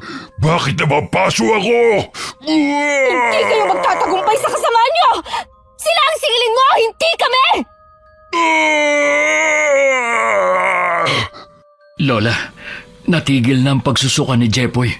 Matamlay na ang katawan niya. Ano na ang gagawin natin ito? Aray! Jepoy, bitiwan mo ko! Jepoy, anak! Bitiwan mo ang Tito Ricky mo! Ikaw, babae. Alam mo ba ikaw ang dahilan kung bakit naghihirap sila ng ganito? Dahil napakalandi mo. Mang-aagaw ka! Kung sino ka magsumanib sa katawan ng anak ko, lubayan mo siya! Wala siyang kasalanan! Kung galit ka sa akin, ako na lang ang parusahan mo! Bumalik ka pa talaga, ha? Itong sayo! Aray! Tigilan mo yung paghahampas sa akin! Ano ba yan? Titigil lang ako kung aalis ka sa katawan ng aking apo. Huwag mo kong pilitin na patayin kita ngayon. Alam kong hindi ka na ang diablong sumanib sa apo ko kanina, kundi ang mangkukulam na nagpapahirap sa apo ko. Muling kinuha ni Lola ang garapon na may lamang insenso at asin at binudbud sa katawan ni Jepoy. At paulit-ulit na hinampas ng buntot ng pagi ang katawan nito. Kahit na mahina ang paghampas sa katawan ng bata, wari impit na palahaw ang pinapakawala ng sumalib sa katawan nito. Maya-maya'y nanghina na naman ang katawan ni Jepoy at umiyak. Jepoy, anak, andito si nanay. Itali mo muna ang pulang tela na may sangkap na halamang gamot kay Jepoy. Sa gayon hindi na muling bumalik ang sumanib sa kanya. Napakalakas nila. Ngunit alam kong nasaktan ko sila. Hindi ko sukat akalain na Mangyayari itong muli matapos ang 3 dekada. Lola, handa na po akong tanggapin ang alok niyo na maging manggagamot. Kung noon ay pinagwalang bahala ko ang kagustuhan ni nanay, dahil gusto kong mamuhay ng payapa. Ngunit kung kaligtasan ng aking mga anak ang nakasalalay, ay buong puso ko na pong tatanggapin na maging isang manggagamot. Kahit ako'y isang aswang. Halos lumuwa ang mata ng matandang mangkukulam na si Abner sa sakit na kanyang naramdaman. Sa tanang buhay niya noon lamang siya nakasagupa ng malakas na kalaban. Wari bumalik sa kanyang sakit na pinadapo niya sa batang si Jepoy. Kung mamamatay ito, ay may alay siyang kaluluwa sa Diyos-Diyosan niyang Diablo. Ineng, mukhang natalo tayo ng kalaban. Ngunit hindi pa huli ang lahat. Dahil mas lalakas ang puwersa natin kung papayag kang magkaisa tayo. Anong ibig mong sabihin? Matanda na ako, kaya hindi na nakayanan ng katawan ko. Subalit, patuloy na magiging malakas ang kapangyarihan ko kung may sasaniban akong katawan. Hindi na nag-atubiling sumanib ang matandang mangkukulam sa katawan ni Lisel. Nandilat pa ang mga mata ng babae at nagpaikot-ikot sa kinatatayuan nito bago bumulagta sa sahig at nawalan ng malaya. Maya-maya'y iminulat niya ang mga mata at marahang tumayo. Naninag niya sa replika ng salabena ang biglang pagbabago sa kanyang mukha. Naging kulay abo ang buhok at kilay ko. Nakararamdam din ako ng kakaibang lakas sa aking katawan. Totoong patay na nga siya. At sumanib siya sa katawan ko. Kailangan ko makaalis rito. Magagawa ko ng lahat ng gusto ko at mapapasunod ko ng sino man ang aking nanaisin. Iniwan ni Lisel ang bangkay ng matandang mangkukulam na nakabulagta sa lupa. Dilat ang mga mata nito at animoy natuyo ang katawan. Dinala niya ang mga gamit ng matanda sa pangkukulam. Kinabukasan, nakalabas ng ospital si Kakay. Ilang araw ding hindi nagbukas ng karinderya sina Lola Paz at Sofia dahil sa pangyayari. Kapag masama ang pakiramdam mo, sabihin mo kagad kay nanay, anak, ha? Hindi na po sumasakit ang tiyan ko, Nay. Di ba kaibigan mo siya? Dito na ba siya titira kasama natin? Pansamantala lang naman, anak. Pero aalis din naman siya kapag maayos na ang lahat. Ayaw mo ba nandito ako, Kakay? Ayaw ko pong may nangaaway kay nanay. Mahal ko ang nanay mo. Hindi ko naman siya aawayin eh.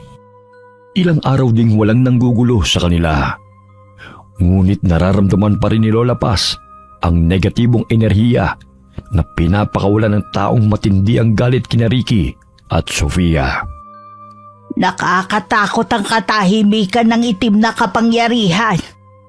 Nararamdaman ko mas lalo siyang lumakas. Wari ko'y pumanaw ng katawan ng mangkukulam. Pero nananatili ang kapangyarihan nito sa ibang katauhan. Ano na ang gagawin namin upang matalo siya? Kailangan niyong buwagin ng ritual sa pamamagitan ng pagkuha ng anumang bagay na kanyang dinasalan at sunugin ang libro na kanyang pagmamay-ari. Nakasaad sa libro ng libreta ang bagay na yan, Iha. Kailangan kong aralin ang librong to upang matalo ko siya. Kawawang mga anak ko kung patuloy niyang pahihirapan. Bukas pupunta ako sa mansyon. Bibisitahin ko si Maddie at mamanmanan ko ang kilos ni Lisel. Mag-iingat ka, Iho. Itong halamang sangkap na naging batong mutya laban sa mangkukulam. Dalhin mo to upang maging pananggalang sakaling makaharap mo ang taong nagsasagawa ng ritual. Maraming salamat po, Lola. Pwede ba akong sumama sa'yo, Ricky? Gusto ko rin kasing makasiguro kung ang babaeng yun ang may kagagawa ng lahat ng ito. Mahal, ayoko masaktan ka. Ako na ang tatapos nito. Sasamahan kita! Baka mapano ka pa ron. Tsaka ayokong tumunganga na lang dito at O sige na nga, samahan mo na ako. huwag kang mag-alala. Kahit sa labas lang ako ng bahay niyo.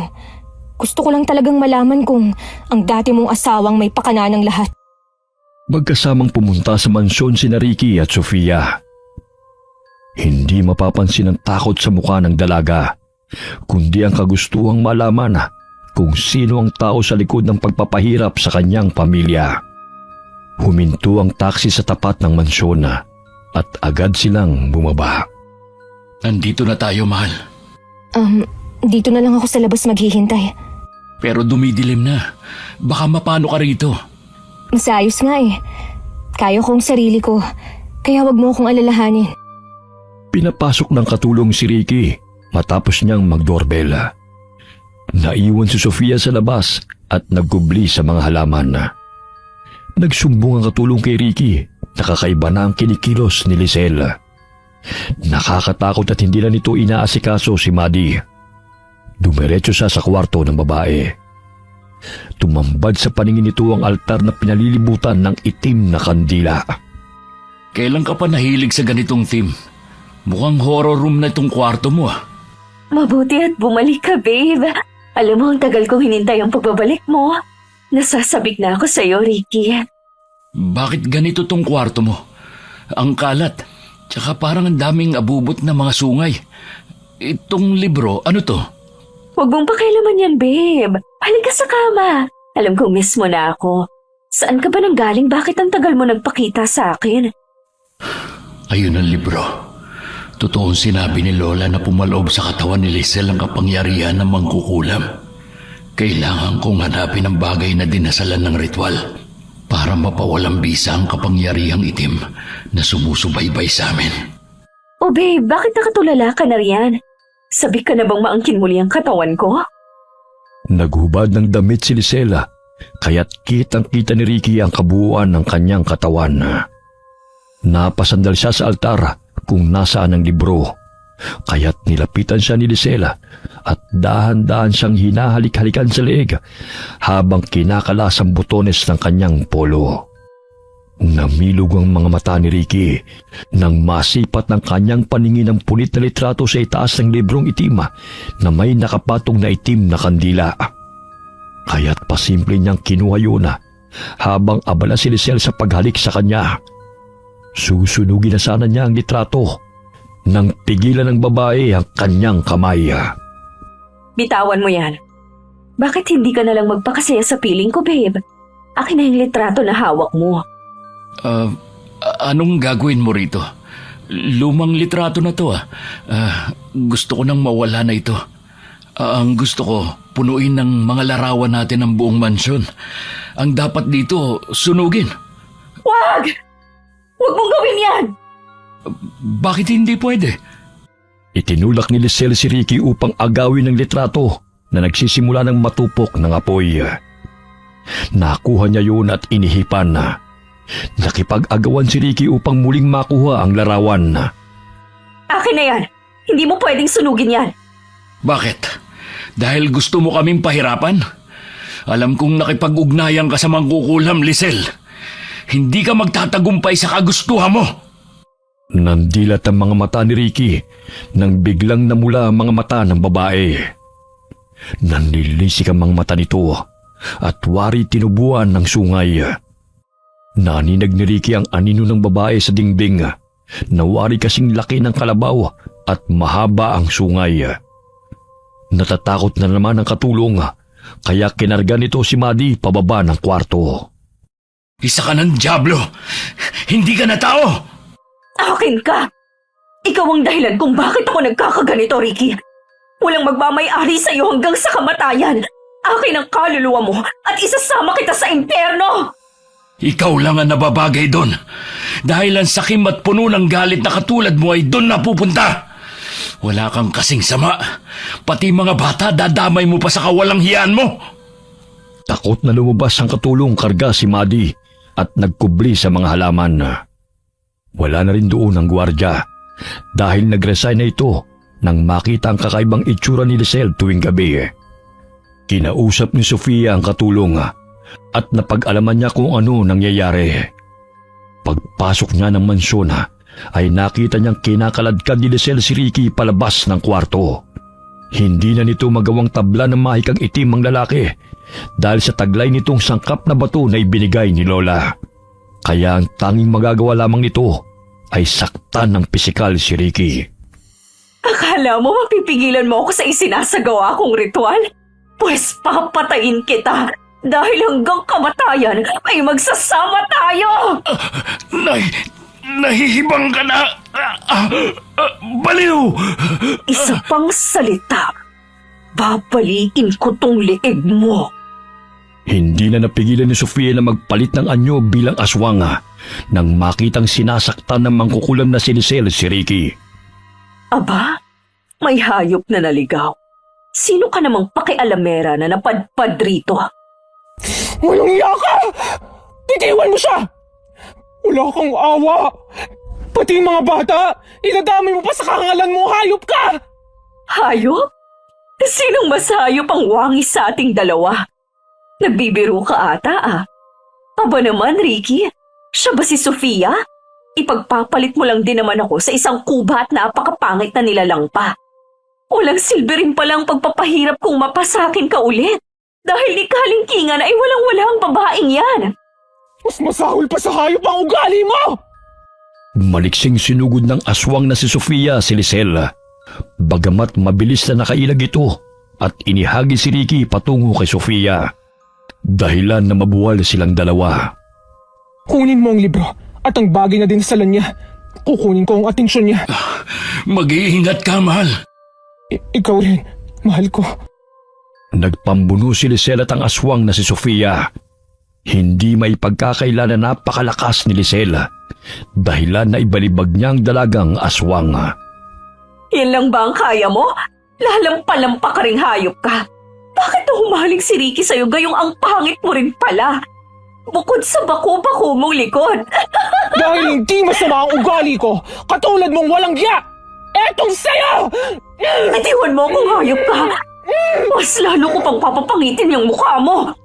Isa kang baliw! Wala ka na sa tamang katinuan! Kaya pinipilit mo ang mga taong ayaw na sa'yo!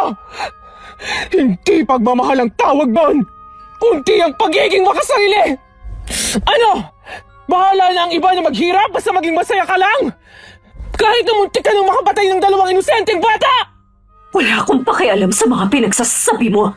Sa akin lang si Ricky at wala nang ibang makakaangkin sa kanya. Patuloy na nagpambuno silang dalawa. Kaya pumasok si Ricky sa loob ng kwarto at muling hinanap ang litrato. Natagpuan niya yun sa sulok ng silid at agad na sinunog. Ito ang nababagay dito. Kailangan ang wakasan ng kasamaan mo, Lisel. Maging ang kapangyarihang itim na bumabalot sa katauhan mo. At ang librong ito. Ano nangyayari sa akin? Parang hinihigop ang enerhiya ko. Wag! Wag! Huwag magsunugin ang libro! Huwag! Tigilan mo yan! Paiba-ibang tinig na kumakawala sa kanyang bibig. Tuluyan na nga siyang nilamon ng kasamaan.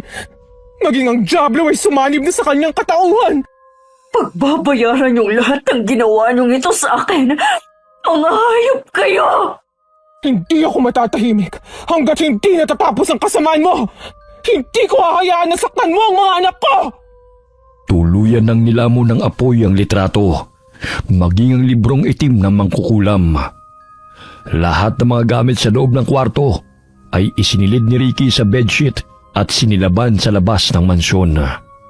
Hanggang sa maging abo ang lahat ng mga gamit na mangkukulam. Nangingisay sa sahig ang babae dahil lumalabas ang mga aninong itim sa kanyang katawan. Unti-unti nang nilisan ng masasamang elemento ang katawan niya. Talagang binenta niya ang kaluluwa niya sa kasamaan para makapaghiganti at maangkin ka, Ricky.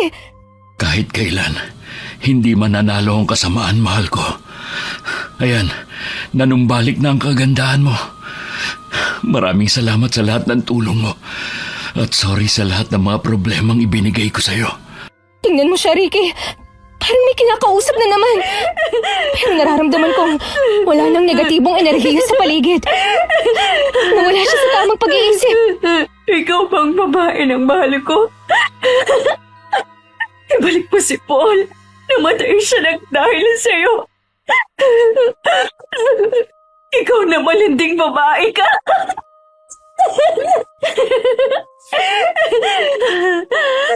Si Paul ang totoong mahal niya, hindi ako, Sofia. Naging obsessed siya sa lalaking yon. Napag-alaman ko mula kay Vincent na ikakasal na sana sila ni Paul. Kaso, nalaman niya na may relasyon pala ang lalaki sa pinsan niya 2 linggo bago ang kasal. Aksidente yung kinamatay ni Paul at ng babae, pero ayon kay Vincent, parang sinadya na tanggalan ng preno ang sasakyan nito. Siya ba ang may kagagawan nun? Walang matibay na ebidensyang makapagtuturo sa kanya. Pero siya ang tinuturo ng iilan sa kakilala nila.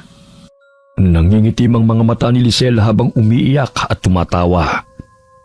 Tanging ang nag-aalaga na lamang kay Maddie ang natitirang katulong sa mansyon sa takot ng ibang katulong sa pagbabago ni Lisel.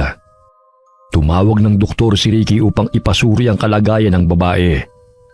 Sinabi ng doktor na wala na ito sa tamang katinuan, kaya kinakailangan na sumailalim sa gamutan. Dinala sa mental hospital si Lisel, kaya nasa pangangalaga ni Ricky ang anak nilang si Maddie.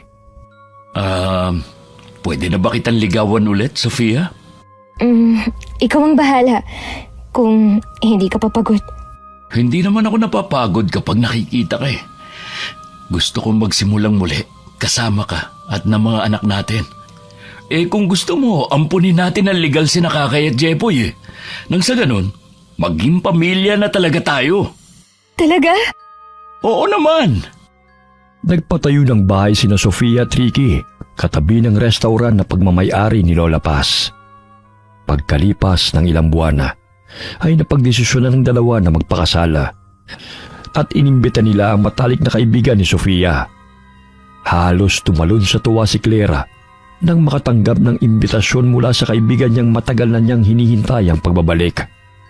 Sa tulong ni Lola Paz na nagmula sa angkan ng mga babaylana, ginamot niya ang pagiging aswang ni Sofia. Kaya hindi na ito basta-basta nagpapalit ng anyo bilang aswang sa tuwing kabilugan ng buwan. Makalipas ang 1 buwan ay kinasal si Ricky at Sofia. Masayang namuhay ng payapa ang lumalaki nilang pamilya. Okay, katulad po ng request nyo, nagkaroon po ng part 2 ang kwento ni na Sofia at Ricky. Sana po nagustuhan nyo ang kwento nila. Shout out po tayo kina Billy Ray, Jenny May, kay Ray Buendia, Meng, Mirna, Anna Marie at kay Michael Del Rosario. Mula po kay Lucy Buendia ng Nueva Ecija. Hi kay Giray Janine. Hi Zachary Saranillo. Shout out kay Kakok Gabas galing kay Melchora Arcilia. Lagi pong nakikinig mula sa Bicol. Salamat po. Hi kay Maria Yokoyama from Japan. Hi kay Charito Nerona. Ganon din po sa mga kapatid niya na nasa ibang bansa. Kamusta po kayo? Hi kay Mamiliana Nalugon from Kadijay, Bohol.